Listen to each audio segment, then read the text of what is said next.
Hi, my name is Huld, pronouns V and they, and what if I told you that exercise and movement doesn't have to involve workouts? How much time do you spend every day just waiting for things to happen? Maybe you're boiling the kettle, or you're waiting for someone to arrive at your door through the stairs, waiting for the PlayStation to boot up. Whatever else you might be waiting for, it's dead time. We don't really have time to actually do anything. Maybe we can go on Twitter for 30 seconds and get really angry about something, or we can just sit there and get ready to sit some more afterwards. There's nothing wrong with sitting, there's nothing wrong with relaxing. A lot of this time that is being spent though isn't being spent relaxing, it's being spent just waiting. So if you are someone who's wanting to do more movement in the day and finding it difficult to find the time and the energy to kind of do a workout, this is one way that you can give yourself some more movement without it intruding on the rest of your day. In conversation with someone that I work with on a regular basis, they told me that when they have dead space like that during the day, they just do some movements that they know that they would like to do more of. Let's say you wait for the kettle to boil and you do some squats. Let's say you do some stretches or anything like that that you don't really need to warm up for, you don't really need to make a big production out of it, and it doesn't require any equipment. It's just things you can do at a drop of a hat and just start doing it. That's what Huld's dice game is all about. Whenever you have a dead moment in the day, you pick a number between 1 and 6. Roll a die, or ask Siri to tell you a number between 1 and 6, or just do the first number that you can think of. And then you do the movement that corresponds with that number. In this video, I've put together 6 movements that are generally quite good for most people to do. So it's a kind of general plan, and I might make more in the future, but this is like a good starting point. The first movement is the squat.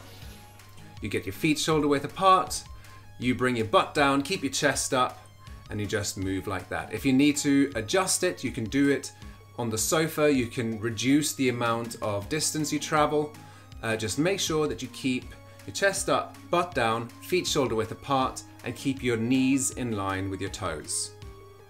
Squats are a staple movement for leg strength. It trains your quads, your glutes, your calves, everything that's going on from the hips down, but also incorporates the rest of the body in the movement.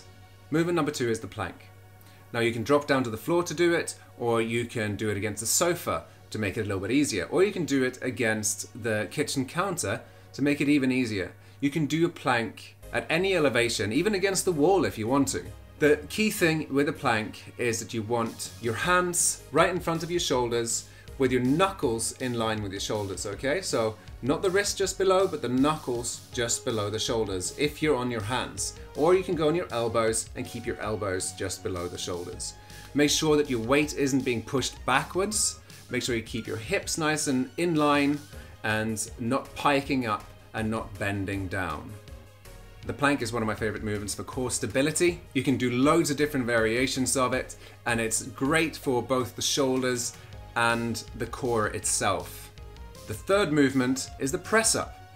The press up essentially is just a plank combined with an upside down bench press. You hold a plank and you lower yourself down to whatever surface you're braced against, and you push yourself off again. And that's the press up. It's just a plank with a bench press. Obviously this has all the same benefits as the plank, but you get the additional exercise on the chest and triceps, really burning through that. And it makes the plank extra hard. Movement number 4 is the lunge. Now there are 2 versions of the lunge that I'm going to show you here. The first version of the lunge is the static lunge. You put one foot behind you with a heel up in the air and the other foot flat on the ground. Then you lower your back knee down until it's just above the floor and then stand back up again. Always keep most of your weight on the front heel and push through that foot in order to stand up. Version number 2 of the lunge is the same thing, but you step back, lunge, come back up again, and then step forward again, and then you step back with the other leg. The benefit of this one is that you get to swap legs with each repetition, so if you don't know how long you're going to be there for, you can just keep going like that until you're finished. Great for the legs, again, obviously, but it's also great for your coordination and your balance. The stepping lunges are harder to do because you're having to shift your position all the time, whereas the static lunges can be tougher on the muscles because you don't get to rest those muscles until you're actually finished the set. Movement number 5 is the book breaker. Now this is more of a stretching movement than it is a strengthening movement. And I call it the book breaker because if you think about, you see some people, they take a book and they break open the spine to make the book sit open. Don't ever do that to a book, but it paints the picture of what I want you to do with your arms. So you're going to bring your elbows and your hands together so they're touching all the way. Then you're going to bring your elbows and your hands as far apart as you can, twisting to one side. Leave one hand in front of you, bring the other one back, then come back into the middle, touching them together again, and twist to the other side. Keep your feet slightly wider than shoulder, and just bring your elbows and your hands as wide as you can, okay? Fantastic movement for opening up the chest, opening up the shoulders, really helps us keep good posture. And then the 6th and last movement is the double lucky cat, or the double lucky. You just bring your elbows out to the side from your shoulders, hands facing forward with your palms down. You're then going to bring your hands up next to your head into a goalpost position, and then back down to the front as far as they'll go without your shoulders moving.